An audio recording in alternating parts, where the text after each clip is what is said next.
loose. Makai Worthy's got it bad, okay? And can I have a bookmark? Or a few bookmarks? Thank you. I was meeting a lot of females who were meeting men who, number one, would not commit, or they were cheating on them. Women cheat too.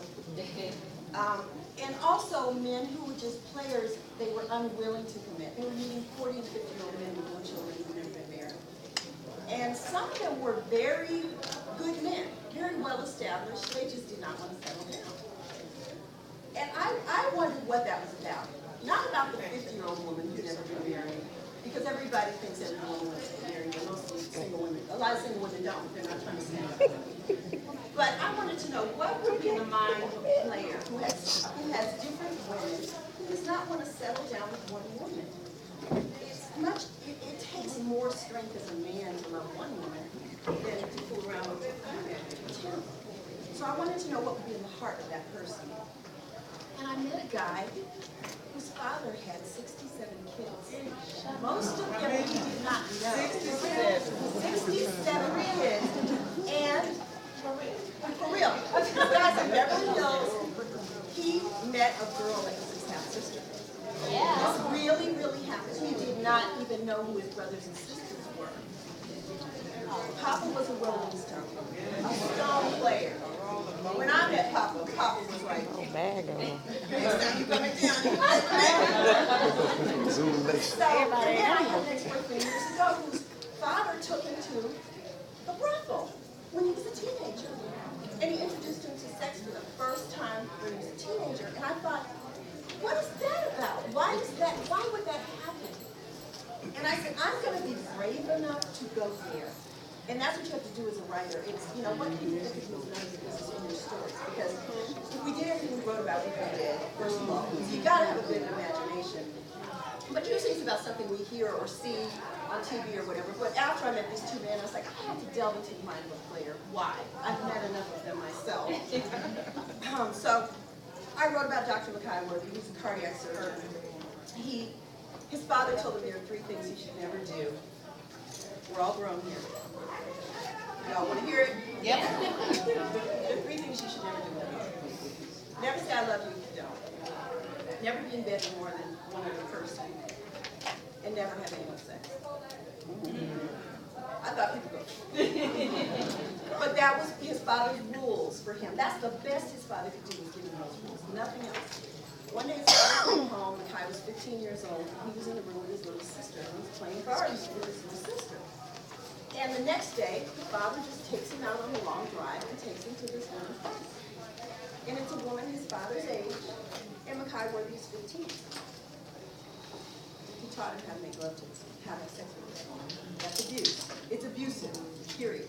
But it happened, and it changed his life. So for him to commit to someone and seeing that happen was tough for him. But then by the time he went to his father's house years ago, and he's looking through the photo album, a girl that he's dating, he sees in the photo album with the same gap in her teeth, the same hips 20 inches wider in the waist. That's pretty much it, isn't it? And so he's like, who is that? Well, that was the mother that the father had been with. And he said, well, she said I have a daughter, but I don't believe it. Makai believes that this is his half-sister, but she's pregnant. Yes.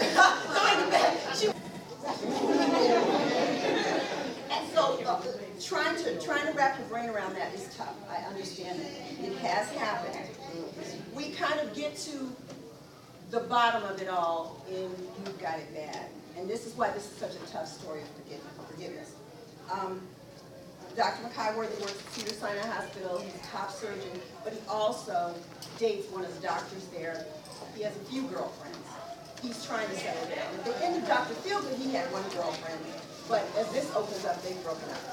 He was good for 6 years, but he messed up. And he feels like since he was good for 6 years, she shouldn't leave him, but she doesn't. You know that is the story. The story opens, and they're all from various points of view. So I'm just going to read the end of this chapter. Okay, so this is Dr. Lois Taylor. She's the head of the cardiac unit, head of cardiology at Cedars-Sinai.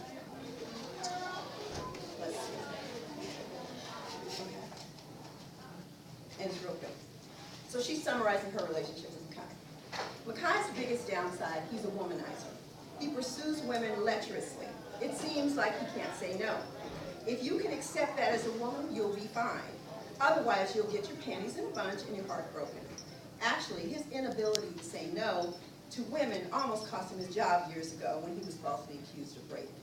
He shouldn't have gone over to that married woman's house to talk her out of suicide, period. I think Mackay will get through this, but with no pressure from me, as long as he does his job, which he's excellent at. I'm wise enough to know to keep my head in it and my heart out of it. We'll see. Oh, and speaking of head, contrary to the rumor that my real name is Lewis and not Lois, I am not a man. Mackay Worthy's got some stuff going on. He's got some stuff going on. So this book kind of works through the stuff that he was going through in the first book. And there will not be, there's no trilogy. This is it for Dr. Mackay Worthy, and you've got it bad. So who's it that gets this copy?